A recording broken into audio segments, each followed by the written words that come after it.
Hi, I'm Nikki McDonald, Content Director at O'Reilly Media, and I'm here today with Jamie Dobson, CEO of Container Solutions. Hi, Jamie. Hey, Nikki. Thanks for joining us today. My pleasure. All right, so let's start by having you tell me a little bit about yourself. Like how did you become CEO of Container Solutions, and what was your journey that brought you there? Yeah, it's interesting to sort of pick where the starting point is. I was very lucky that I started programming when I was 9 years old, actually. So I was sort of the beneficiary of a schools or a Computer for Schools initiative. So that was really where they started. And then after graduating in computer science in the 90s, no, 2000, in 2000, you know, I went on to become a professional software developer, and things back then were a lot different than they are now. So, you know, the things we might take for granted now, open source software, good content on the internet, of course, which O'Reilly provide a lot of, tutorials, systems of coaching, they were non-existent. So it was very much a sink or swim culture, and both me and my co-founder, Pini Resnick, sort of were thinking independently, because we didn't know each other, if we ever start a business, we'd like to do it right, you know, make it inclusive, make it safe for engineers, especially young engineers, to build their careers upon. And really that was where the genesis of the idea for me started to begin. Yeah, I graduated in the 90s too and worked in tech, so I know exactly what you're talking about. But I worked in publishing for a magazine called Mac Addict. So we were trying to supply those things for you, but it's definitely, we've come a long way. Tell me a little bit about Container Solutions. Like, tell me about your company, and you know, and maybe a little bit about where your customers struggle and what you do to you know, help them you know, do better at their jobs and with their work. So your average company would see a talk about maybe some of the Silicon Valley unicorns and cloud native. Some of them would be inspired, but most of them would be crushed, because the destination is very clear, but actually the starting point is very difficult. So where we're very different to our competitors and to other companies in the market is we're very much focused on what's going on right now in your company. And of course we talk about cloud native, so large scale distributed systems, microservices, public cloud, but we see that as the end state. So Container Solutions is very much focused on strategic planning, strategic design, and starting very, very small. So thinking big, but starting very small. The things that resonate most with our customers are a reduction of risk, because risk is very, you know, a difficult thing for most of our businesses or colleagues to carry, and an increase in independence. So gone are the days of 5-year lock-in contracts and consultancies who live with you or camp with you for years and years. Those days are finished. And the more we speak about risk reduction and increased control, the more this resonates with our customers. You take all of our activities, our public speaking, the things we do, workshops, training, coaching, project by project work, and you see that everything we do is about reducing risk and increasing independence. Yeah. Once you get through those main blocks, then it starts to get interesting. Distributed microservices, secure microservices, the onboarding of, you know, hundreds, potentially thousands of developers. That's when we start to get that real pace. And helping customers, you know, with that journey, that's what Container Solutions does. No, and that kind of brings me to my next question, which is, I know that leadership topics are really close to your heart, and I think you have a unique culture at Container Solutions. So could you describe that a little bit for us, like what the culture is and how you help to develop that? Yes, certainly. So leadership is a funny thing. I think it's not quite what people think, and it's changing shape as time progresses. So the strongman type of leadership that we maybe saw in businesses in the last generation, that's sort of gone now. Engineers couldn't.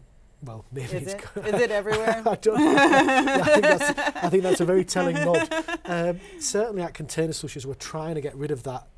Well, we don't have that type of leadership in our organisation, and we're trying to inspire other companies, including the companies we work with, our partners and our customers, to think differently. So leadership at Container Solutions is really about reversing the hierarchy. So we don't really have, for example, middle management. So we don't have engineers who report to a line manager, ask them how something works, or if they can book a ticket, for example, to come to the conference.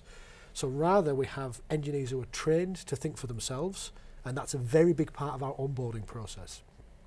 And then these engineers are supported from below, from marketing, sales, even accounting. So our CFO regularly teaches engineers and our other colleagues what a balance sheet is and what are the effects of their decision on the profit and loss for their specific project. See, I don't think that's normal. I don't think you can, I'm not saying normal, but I mean, I don't think that's common. I do think that's probably, that's a really great, but. Well, so the thing is, what happens is when people come to Container Solutions and they get this autonomy, there is a 3 to 6 month period of utter terror. So, you know, so autonomy is something we all say we want. We want our bosses to set us free. We want to release our passion at work. But we are trained from a young age, from being children, to behave ourselves in an educational setting that asks us to conform. And then people come to us in their 20s and we say, don't worry about that conformity. You can be yourself here.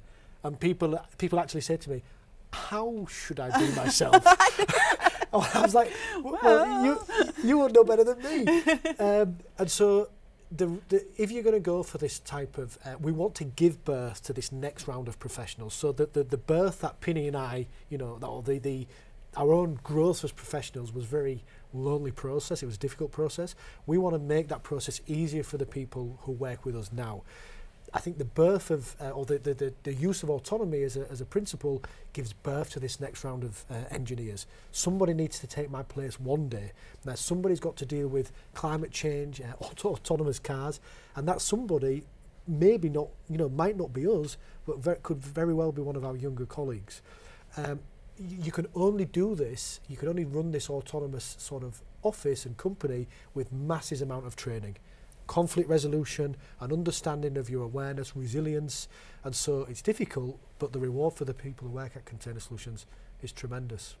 I think you had it right with the massive amount of training that's required, and I don't know that a lot of companies really put enough into training their employees because it's a big investment, like time, money, in the people themselves, and you want to hope that the investment will be worth it and they'll stick around, right? Yeah, well, that's the risk, that they won't stick around.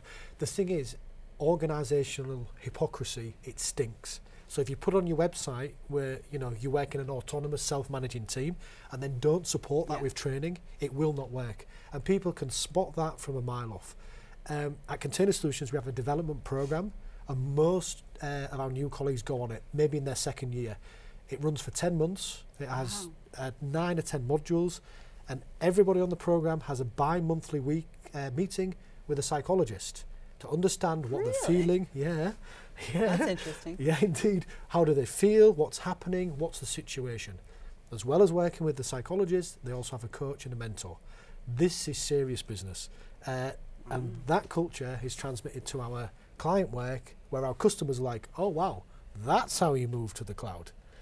Wow. Difficult work. So where do people, I'm getting off topic a little bit, but I find this really interesting. Yeah. So where do people, have you found, do they struggle the most, like in this training? Do you teach them things like spreadsheets or thinking business topics and all kinds of things they're maybe not used to or weren't expecting to learn or ever having done before? Do you, like, are there some areas where most people kind of have a hard time? The content is easy. So looking at a spreadsheet and understanding that is quite easy. Learning about marketing, how to change insights into actions is also quite easy. The hardest thing is trying to unroll 20 or 30 years of behaviour that asks you to trust. But for example, let's say you've worked out the P&L. You know that somebody's about to make a mistake and you know what the financial effect should be. What do? Bearing in mind that we are an unfunded company. Well, the right thing to do is to let them make the mistake and take the hit on the cash. Now, you ask somebody who's maybe 32, 33, who's managing or leading a team, would they have the sort of confidence to let that mistake happen? That is the hardest thing. Trusting your people. And I'm the CEO, I've been doing this for years, and even I panic and think, oh, don't do that. And then every time I do that, all I do is delay the learning process. And then I kick myself. But of course, I want the business to succeed, to not go bankrupt, at the same time as trying to grow the maturity of the people I work with. It's not easy. No, it doesn't sound like it is. So I want to thank you for coming to Velocity this week and for hosting our leadership track. Our track hosts are the unspoken heroes of Velocity because you sit in these rooms and you take care of the speakers and you take care of the guests and you tweet about the talks and you just basically like a very lovely host for a day, but it's a whole day and it's a big commitment. So thank you for that.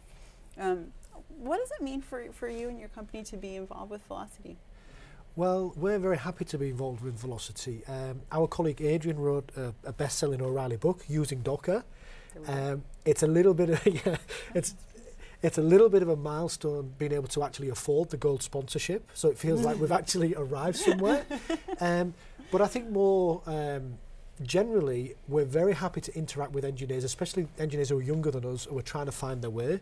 On the one hand, it's never been safer to be a non-male engineer in tech, or to express your sexuality or your gender as you would prefer. You don't have to hide anything, but there's still a long way to go, right? We want to be involved in those conversations. The keynote today delivered by my colleague Anne Curry. She was amazing. Yeah, right.